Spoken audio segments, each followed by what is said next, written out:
Hello and welcome to world affairs. मैं हूं प्रशांत Dhawan. Now जैसे आप सब लोग जानते हैं कि बेंजामिन नेतन्याहू अब इजराइल के प्राइम मिनिस्टर नहीं रहे। इनका 12 साल का जो टेन्योर है फाइनली खत्म हो चुका है और अब इजराइल के नए प्राइम मिनिस्टर हैं नफ्ताली बेनेट। नाउ नेतन्याहू ने जाने से पहले इजरायली पार्लियामेंट में खड़े होकर यूएस प्रेसिडेंट के खिलाफ जो स्टेटमेंट्स बोली हैं, इट इज़ क्वाइट शॉकिंग। यहाँ पे आप देखोगे, इस पे कई आर्टिकल्स पब्लिश हुए हैं। Netanyahu uses last speech as prime minister to attack Biden. ये किसी को उम्मीद थी नहीं। लोगों को यहाँ पर उम्मीद ये थी कि मोस्ट प्रॉब्ली नफ्ताली बेनेट के खिलाफ कुछ बोलेंगे। इन्होंने कुछ बातें बोली उनके अगेंस्ट, मगर वो काफ़ी पॉलिटिकल इन नेचर थी। बाइडन के अगेंस्ट तो आप ऑलमोस्ट कह सकते हैं कि इन्होंने ऑलमोस्ट लड़ाई ही शुरू कर दी थी अपने स्पीच में। यहाँ पे आप देखोगे, द जेरूसलम पोस्ट का आर्टिकल है, Netanyahu picks fight with Biden in final speech as prime minister. जो इनकी स्टेटमेंट्स हैं अगेंस्ट बाइडन, इसको लेकर इजराइल में ही आलोचना हो रही है इनकी। इजराइल के ही कई लोग आज के समय कह रहे हैं कि इनको बाइडन की आलोचना नहीं करनी चाहिए थी। बाइडन ने बढ़ चढ़ के इजराइल का सपोर्ट किया था गाजा कॉन्फ्लिक्ट में। नाउ यहाँ पे नेतन्याहू ने कहा क्या है, ये जानने से पहले अभी के लिए जान लो कि इजराइल के पॉलिटिकल समीकरण क्या है और अभी के लिए यहाँ पे पावर में कौन है। तो यहाँ पे आप देखोगे, ये है Naftali Bennett, the new prime minister of Israel. 49 की एज में ये बन चुके हैं इजराइल के प्राइम मिनिस्टर। और अगर यहाँ पे आप सोच रहे हैं कि आने वाले 4 साल तक तो ये पीएम रहेंगे, तो आप यहाँ पे गलत हैं, क्योंकि इनको मिलेंगे सिर्फ 2 साल। इसलिए कहा जा रहा है कि हो सकता है कि ये कुछ बड़ा कर दे गाजा या फिर वेस्ट बैंक को लेकर। ये अब तक के सबसे ज्यादा रिलीजियस पॉलिटिकल लीडर हैं इजराइल के इतिहास में। इनको 2 साल के लिए पीएम की कुर्सी मिलेगी, 2 साल के बाद कुर्सी चेंज कर दी जाएगी और यार लापिद, जो काफी हद तक एक लेफ्टिस्ट इजरायली हैं, ये संभालेंगे इजराइल में पीएम की कुर्सी। अब इंटरेस्टिंग बात यहां पर ये देखो कि नफ्ताली बेनेट का जो पूरा पॉलिटिकल करियर है, इसमें इन्होंने सपोर्ट करी है राइट विंग पॉलिटिकल पार्टीज की। बेंजामिन नेतन्याहू के तो ये बहुत बड़े सपोर्टर थे, इनके अंडर इन्होंने काफ़ी बातें सीखी हैं। मगर पिछले कुछ महीनों में इन्होंने नेतन्याहू के अगेंस्ट ही काफ़ी बातें बोली। इन्होंने यहाँ पर पहली बात तो ये बोली कि मैं नेतन्याहू से भी ज़्यादा राइट विंग हूँ। ये इनकी स्टेटमेंट थी, I am more right wing then Bibi. Bibi एक आप कह सकते हैं निकनेम है नेतन्याहू का। आगे इन्होंने ये कड़ी बात ऐड करी कि मगर मैंने कभी देश को बांटने का काम नहीं किया। नफ्ताली बेनेट ने यहाँ पर यह कहा है कि जब मैं पावर में आऊँगा तो वेस्ट बैंक कब्जाऊंगा, गाजा पट्टी कब्जाऊंगा और ओवरऑल इजराइल का विस्तार करूंगा। मगर इजराइल के अंदर जो लोग रहते हैं, यहाँ पे प्राइमरली ये बात कर रहे हैं इजरायली मुस्लिम्स की और इजरायली ज्यूज की, उनके बीच में कभी भी भेदभाव पैदा नहीं होने दूंगा। देखो, नेतन्याहू ने अपने 12 साल के कार्यकाल में बहुत से बड़े काम किए हैं।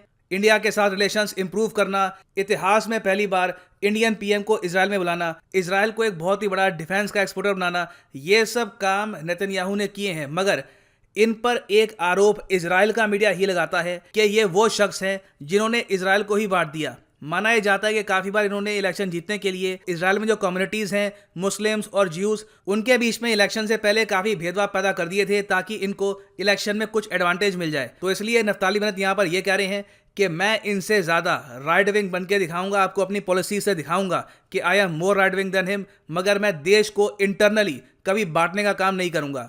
अब जब नफ्ताली बेनेट ने इतने ज़्यादा कड़वे शब्द इस्तेमाल किए नेतन्याहू के लिए, लोग एक्सपेक्ट कर रहे थे कि नेतन्याहू भी जाने से पहले नफ्ताली बेनेट को काफ़ी कुछ बोलेंगे। मगर इंटरेस्टिंग बात देखिए, ये आप कह सकते हैं क्लास है नेतन्याहू की।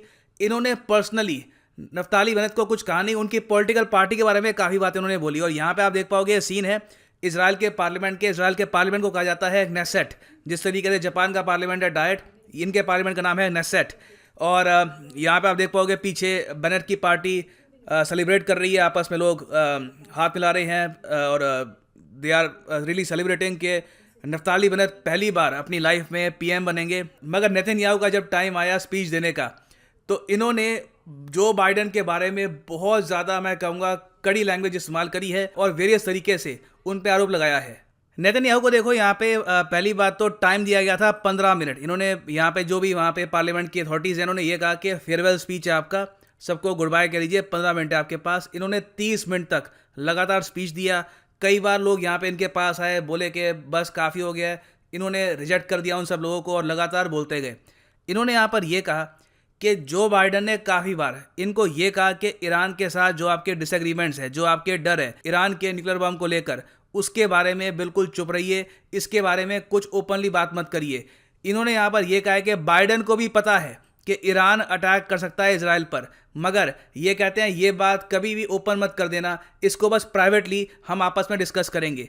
तो इन वेरी सिंपल वर्ड्स इन्होंने पहले तो ये कहा है कि बाइडन को पता है, अच्छे से पता है कि ईरान एक एग्जिस्टेंशियल थ्रेट है इजराइल के लिए, मगर तब भी ओपनली ईरान के खिलाफ ये कुछ बोलना चाहते नहीं है। फिर इन्होंने यहाँ पर कंपेयर किए हैं बाइडन के एक्शंस वर्ल्ड वॉर 2 के सिनेरियो से। इन्होंने ये कहा है कि यूएस आज के समय ईरान से जो फिर से बातचीत कर रहा है न्यूक्लियर डील को लेकर, ये कुछ ऐसा ही है कि जब वर्ल्ड वॉर 2 के टाइम में उस वक्त के यूएस के प्रेसिडेंट फ्रैंकलिन डी रूजवेल्ट ये अपने सोल्जर्स को ये कहे कि देखो जर्मनी को हराना तो है, मगर जर्मन जो ज्यूज को वहां पे मार रहे हैं ना, उनको मारने दो, वहां पे कुछ मत करना। तो ये इन्होंने कहा है कि बाइडन की पॉलिसी कुछ हद तक ऐसे ही है। ये चाहते हैं कि ज्यूज मरे, इजराइल जितना सफर करे वो अलग जगह है, मगर ईरान के खिलाफ कोई स्टेटमेंट मत देना। फिर आगे ये कहते हैं कि बाइडन ये बात भूल गए हैं कि वर्ल्ड वॉर 2 में ज्यूज के पास कोई देश नहीं था, इनकी आवाज़ नहीं थी, मगर आज के समय ज्यूज के पास एक देश है, उनकी खुद की एक आवाज़ भी है ना। ये तो इन्होंने बात बोली है बाइडन के बारे में। फिर उसके बाद नेतन्याहू ने यहाँ पर यह भी कहा कि अभी के लिए इजराइल में जो गठबंधन की सरकार बनी है, महागठबंधन है 8 पॉलिटिकल पार्टीज़ का, ये यहाँ पर कह रहे हैं कि इसमें से ज़्यादातर जो पॉलिटिकल पार्टीज़ हैं ये लेफ्ट विंग वाली है, और जो ये गठबंधन है ये ज़रा समय तक चलेगा नहीं, मैं वापस आऊँगा, ये इनकी स्टेटमेंट है। वी मतलब कि इनकी जो पॉलिटिकल पार्टी है यहाँ पर कह रहे हैं कि मैं बहुत ही जल्द वापस आऊँगा और अपने देश को बचाऊँगा इन लोगों से, क्योंकि यहाँ पे फ्री ऐड करते हैं कि नफ्ताली बेनेट के पास इतना एक्सपीरियंस नहीं है, इतनी नॉलेज नहीं है कि ये बाइडन से डील कर पाएँ, ये ईरान से डील कर पाएँ, तो मुझे वापस आना होगा चीज़ें ठीक करने के लिए। और अभी के लिए देखो नेतन्याहू और बेनेट के बीच में लड़ाई इस बात को लेकर चल रही है कि ज़्यादा राइट विंग कौन है, असली राइट विंग कौन है। मगर खैर मैं आपको ये बता दूं कि नेतन्याहू ने जो यहाँ पर कहा है कि ये वापस आएंगे, ये कोई बड़ी बात नहीं है, ये सच भी हो सकता है। कोई बड़ी बात नहीं है कि फिर से यहाँ पे इलेक्शन आ जाए, फिर से जो गठबंधन है टूट जाए, क्योंकि जो पावर शेयरिंग के फॉर्मूला होते हैं ये काफ़ी बार इंप्लीमेंट होते नहीं हैं, क्योंकि लोगों की जो ग्रीड है, ईगो है, प्राइड, ये रास्ते में आ जाती है। तो पॉसिबिलिटी बिल्कुल है कि नेतन्याहू पावर में आ जाए। अभी के लिए ये प्राइम मिनिस्टर की जो कुर्सी है ये हारे हैं सिर्फ एक वोट से। पार्लियामेंट में नेतन्याहू का जो गठबंधन था इनको मिले हैं 59 वोट, और नफ्ताली का जो गठबंधन है इनको मिले हैं टोटल 60 वोट। तो एक वोट की बात है। एक भी पॉलिटिकल पार्टी अगर नफ्ताली के गठबंधन से टूट गई, कोई छोटी पॉलिटिकल पार्टी भी टूट गई, तो इमीडिएटली आप देखोगे with in a few months Netanyahu वापस में पावर में आ जाएंगे। और इसलिए मैं आपको ये बता दूं कि दुनिया भर में जो वर्ल्ड लीडर्स हैं, स्पेशली इंडिया के प्राइम मिनिस्टर, इन्होंने बहुत ज़्यादा कॉशियसली कॉन्ग्रेचुलेट किया है नफ्ताली बेनेट, और साथ में नेतन्याहू की भी बात करी है। आपने नोटिस किया होगा कि जब डोनाल्ड ट्रंप इलेक्शन हारे थे उस वक्त पीएम मोदी ने ट्रंप पर एक स्टेटमेंट नहीं दी, कोई ट्वीट नहीं करी, कोई उस पर बात नहीं करी। इन्होंने सीधा यहाँ पे कॉन्ग्रेचुलेट किया जो बाइडन को। मगर यहाँ पे पीएम मोदी ऐसा नहीं कर रहे, इन्होंने 2 ट्वीट्स करी है। एक जगह यहाँ पर ये कहते हैं कि एक बहुत ही महान प्राइम मिनिस्टर है इजराइल के, I convey my profound gratitude to your leadership, और जो आपने पर्सनल टेंशन दी है इंडिया इजराइल स्ट्रैटेजिक पार्टनरशिप के लिए, इसके लिए भी मैं यहाँ पे आपको थैंक कर रहा हूँ। तो नेतन्याहू को आप कह सकते हैं एक फेयरवेल यहाँ पे दिया है पीएम मोदी ने, जो ज़्यादातर होता नहीं है। ज़्यादातर जो नया पीएम बनता है सीधा जो एग्जिस्टिंग लीडर्स हैं बाकी कंट्री के, वो सीधा उनसे बात करते हैं। मगर यहाँ पे पीएम मोदी ने इंश्योर किया है कि कल को नेतन्याहू वापस में पावर में आते हैं तो जो इनका पर्सनल गुड रिलेशन है उनके साथ वो बना रहे। आगे इन्होंने ऑफकोर्स कॉन्ग्रेचुलेट किया है नफ्ताली बेनेट को, और इनको ये कहा है कि अगले साल 2022 में भारत और इजराइल सेलिब्रेट करने वाले हैं 30 years of upgradation of diplomatic relations. ये मैं आपको बता दूं, साल 2022 इंडिया इजराइल रिलेशंस के लिए बहुत स्पेशल होगा। हो सकता है कि इजराइल के पीएम इंडिया में आए या फिर विदेश मंत्री इंडिया में आए, काफ़ी इस पर सेलिब्रेशंस भी होंगी।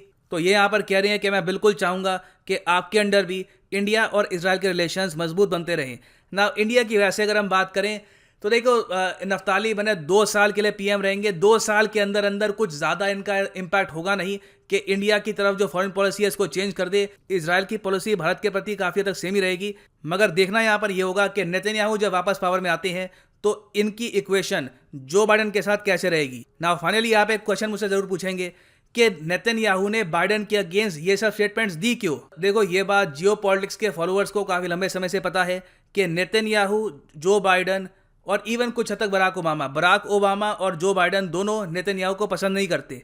एक पर्सनल लेवल पर दोनों एक दूसरे को पसंद नहीं करते। वैसे समिट्स होते हैं, हाथ मिला लेंगे, कुछ ज़्यादा सीन क्रिएट नहीं करेंगे ये। मगर ये बात कोई सीक्रेट नहीं है कि जो बाइडन, बराक ओबामा हमेशा से चाहते थे कि नेतन्याहू पावर से हट जाएं और कोई और यहाँ पे पावर में आ जाए।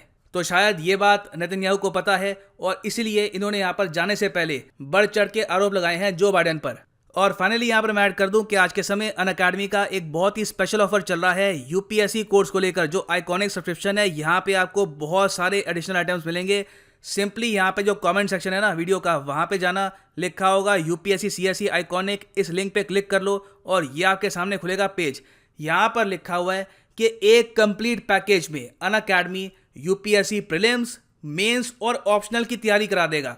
ये पैकेज अलग अलग परचेज करोगे आपको बहुत महंगे पड़ेंगे। आप एक कंबाइंड पैकेज में इनको अगर परचेज करते हो तो वैसे ही आपके 10,000 के आसपास बच जाएंगे। उसके ऊपर एडिशनल डिस्काउंट फिर लग सकता है और प्राइसेस और ज़रा कम हो जाएंगे। जो आइकॉनिक कोर्स आपको बताना चाहिए, इसमें आपको मिलेगा एक पर्सनल कोच जो इंश्योर करेगा कि साल के 12 महीने आप प्रॉपरली कोर्स को फॉलो करें। ऐसा नहीं है कि बस आपने कोर्स परचेज कर लिया और फिर क्लासेस चल रही है, आपने मोटिवेशन खो दिया। यहाँ पे जो पर्सनल कोच है ये इंश्योर करेगा कि आप 12 महीने विद प्रॉपर डेडिकेशन इस कोर्स को फॉलो करें। तो ये जो यहाँ पे प्राइस लिखा है ये भी पे मत कर देना, ऑलरेडी कम प्राइस है क्योंकि आप कॉम्बो परचेज कर रहे हैं।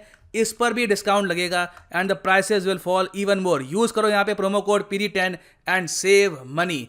ये एक यूनिक ऑफर है। इस ऑफर में बाय द वे आपको 20 किताबें भी मिलेंगी प्रिंटेड मटेरियल बाय अनअकैडमी। ये ऑफर खत्म हो जाएगा बाय 16 जून 2021। सो इसी नोट के साथ यह है वीडियो का अंत। Thank you for listening and as always God bless you all.